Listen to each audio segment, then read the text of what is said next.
She's a gold digger. I hate gold diggers. I think he's just sexually freak. He just likes weird. He said that with his ex-girlfriends, he loved to go to swingers.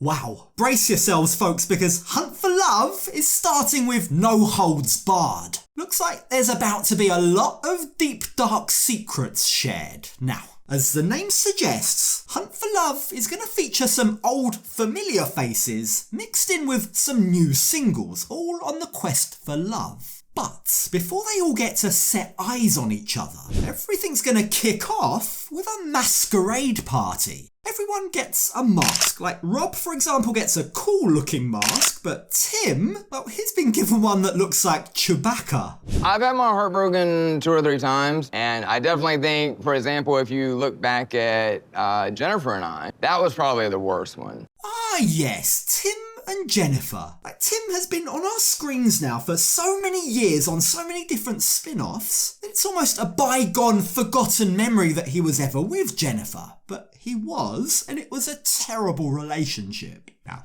keep this in mind because it's gonna become very important later. But for now, Tim says he's here looking for love, and I just hope he's ready to put in more effort now on this show than he did on his segment in the single life, because that was tough to watch. So what's he looking for? What's his type? Well, he says he's looking for a girl who doesn't need any psychiatric help. And then, unprompted, he goes on to say that his breakup with Jennifer, which was 6 years ago at this point, still affects him to this day. I feel like I'm constantly being emasculated by her.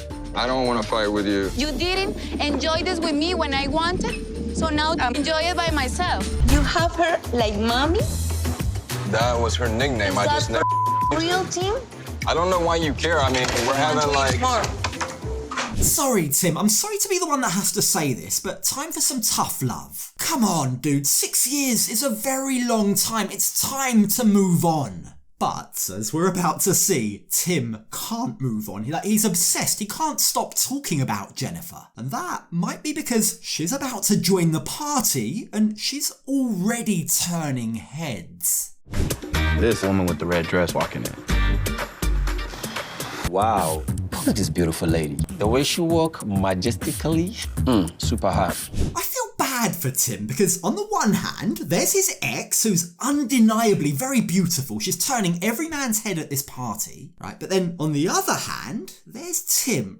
Like, how do I put this delicately? He's a very niche type, isn't he? And while it may have taken Tim all of half a second in order to first bring up Jennifer, for Jennifer, Tim isn't on her mind at all. He's the last person that she's thinking about.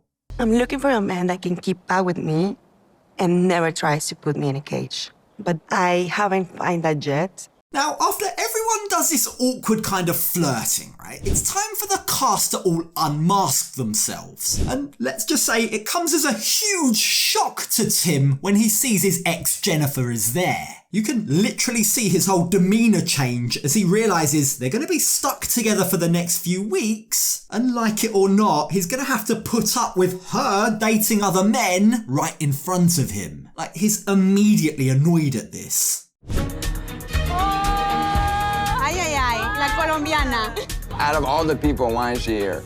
You gotta be kidding me, man. Tim looks like he's just been punched in the guts. It's hardly the best first impression to be making, and all of the girls immediately notice. Now, for as hard as he might try to style it out, and he even goes for the classic look in the other direction and pretend I hadn't noticed move, he's just not fooling anyone. As the cast all begin to mingle, Tim pulls Tiffany aside to get her advice. How should I approach this? He asks her. Do you think I should just try to, like, see where me and her are? Because the last time I talked to her, it was horrible. Do you know her at all, though? She's like my head. The guy's in a state. Like, somehow he's managing to be both mature, but also super immature. Should I approach her and clear the air, he asks? Well, yes, that's the mature thing to do. But then, in a super immature way, he then proceeds to trash her to Tiffany, who, by the way, hasn't even met Jennifer yet. So, like, Sweet, but I don't know. yeah, she seemed super sweet when I met her, too. Date her and then see if you still think she's sweet. Like, that isn't good. Like, that just comes across as being super bitchy, super petty. Now, eventually, after plucking up his courage, Tim awkwardly shuffles over to Jennifer and interrupts her as she's talking to another guy. I'm shocked to see you. I was not expecting, yeah. Last time we spoke, that was bad. I don't want there to be tension. I'm trying to have a good time. Bad is an understatement. You see, the last time these two saw each other at the single life tell-all when Jennifer was still with Jesse, Tim and Veronica were invited on the tell-all to share their thoughts, and inevitably Jennifer and Tim ended up clashing. They clashed badly. It was messy. Like, there were all sorts of accusations and allegations about their sex life and Tim's sexuality. The whole thing culminated in this. My God, like someone put a muzzle over her mouth, please. You don't even deserve to be called a pussy because you love to act like a little bitch. Whoa. Again, this was all so long ago, right? But doesn't this seem to be a familiar theme with Tim? Remember what happened with him and Louisa after his single life? She also claimed that Tim wasn't into her. She also claimed that Tim is gay. I mean, you've got to say, it's an interesting trend that Tim seems to have this habit of snagging beautiful Latina women, only to then not be intimate with them. But, for as curious as that might be, that isn't what's got on Jennifer's nerves. It was what Tim spread after their relationship that really annoyed her. Tim has always tried to sabotage me in the past. He feels that he's so entitled to talk about me with other people. Now I can come for him too. Yeah, I don't know how amicable these two are going to be able to be with each other if this is how it started. Now, while I've got no doubt that Jennifer gives as good as she gets, and don't worry, we're going to come back to that shortly, for tonight at least, based on this meeting again after all these years, Tim is definitely the one who's come out looking the worst. Like, it's Tim who's still going around bitching about Jennifer to anyone who'll listen to him. The truth. She's a gold digger. I hate gold diggers. She definitely wasn't happy unless I was buying. Gosh, Tim, you literally just walked away from her with an agreement to stay out of each other's way at this retreat, and already you're trying to turn all of the girls against her one by one. It's unbelievably bitchy, petty. It's giving off vibes that he's still not over her. But, believe it or not, it doesn't stop there. You see, after the mixer ends, some of the old cast, the familiar faces, make it back to Tiffany's room. And whilst there, Tim seriously can't help himself. The whole problem with her was I bought and bought and bought. Like, I spent tons of money. I can tell, well, I'm about done talking about it because this is gonna get in my head. Now, keep in mind that Tim and Tiffany are good friends, but Tim doesn't really know the rest of the people in this room. He needs to be a little bit more careful about who he's saying this stuff to, because less than 24 hours later, it gets back to Jennifer. So who tells her? Who is it that stirs the pot? Well, it's the same two guys whose jaws hit the floor when they first saw her, Usman and Rob. As the three of them sit around having lunch, Usman and Rob both try and get in her good books and her pants, I'd suggest, by spilling the beans. Was he talking some? Yeah, he said a lot. He was just saying that how much supportive he was. You know, like buying you everything, being supportive to your family. Now, Jennifer immediately denies this. She says she never received a cent from Tim to support her family when they were together. Now, she does admit that he bought her a couple of gifts, but that's it. The rest, she says, is complete and utter lies. It's bullshit. So who do we believe? Do we believe Tim, who says he bought and bought and bought? Or do we believe Jennifer, who says he's an absolute serial liar and who's sick of him just saying all of this about her? She's sick and tired of constantly being made out to be a gold digger by him. Tim and I actually broke up and stopped talking like 6 years ago, and he's clearly not over it. I know a couple secrets he wouldn't like anybody to know about.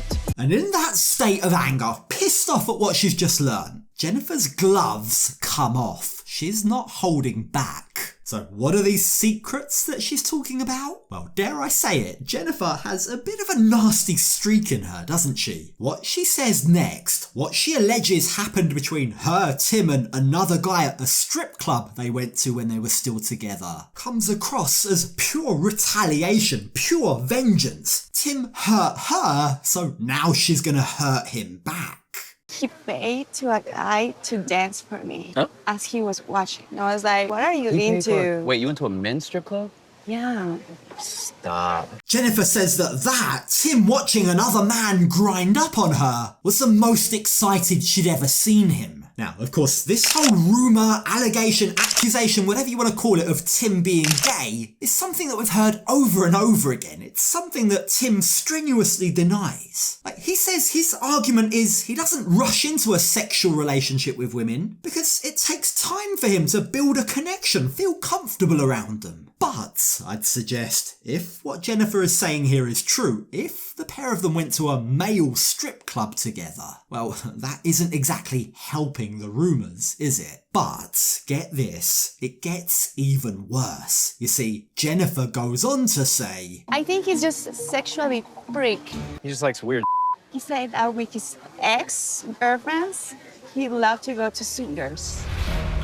These are some wild accusations that Jennifer had locked and loaded, ready to shoot at the very first opportunity. Now, importantly, note how she doesn't say this from first-hand experience. She says she knows this from speaking to his exes. But again, whether true or false, it comes across as a little bit vindictive, doesn't it? I guess it's up to you which you think is worse. Is it worse to call her a gold-digging whore, or do you think it's worse to insinuate that he's gay and likes to go to swingers clubs? Well, however you tally that up, right, Jennifer isn't done yet. You see, she then goes on to provide a theory as to why Tim might not like to sleep with women. Maybe it's because he's impotent, she says. There are guys who enjoy watching their girl get by other guys. Really? That. Maybe because they can sexually work or I don't know. perform. Any or number of something like reasons, that. right? Now, the way that she did that, the way that she tried to just casually slip that in as a theory, all sly and coy, when all along you know she knew what she was doing there, feels like a little bit of a low blow. Even if some of her other accusations may have been rooted in truth, that one felt like she just threw that in for good measure.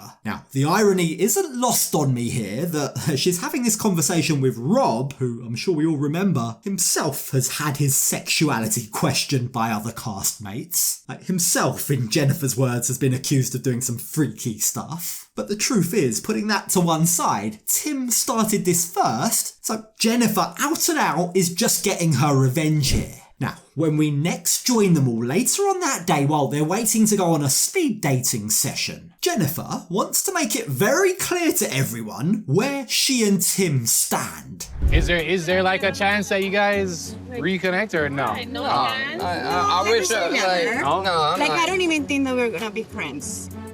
Ouch. Look at Tim just continue sipping his drink there. Like, sip away, Tim, because I get the feeling you're gonna need all the Dutch courage you can get. Here's the thing, right? Tim's bitching has massively backfired, hasn't it? Despite him being the one to start this, despite him trying to belittle Jennifer, she's the one that's ended up in the position of power here. She's hotter, she's younger, she's got a lot more people interested in her, and you get the impression with all the whispering that's already going on, these next few weeks might get very awkward for Tim. I don't want to be the guy that goes and fights with my ex, but at the same time, I don't want my ex to be going around saying bad traits about me to these new women. Oh, ironic that, isn't it, Tim? This is the ultimate pot calling the kettle black situation. You don't want your ex to go around saying bad stuff about you, Tim. Then why did you start that the moment that you arrived? Maybe that, regardless of whether or not Tim goes on to find love at this resort, maybe that might just be a valuable life lesson for Tim.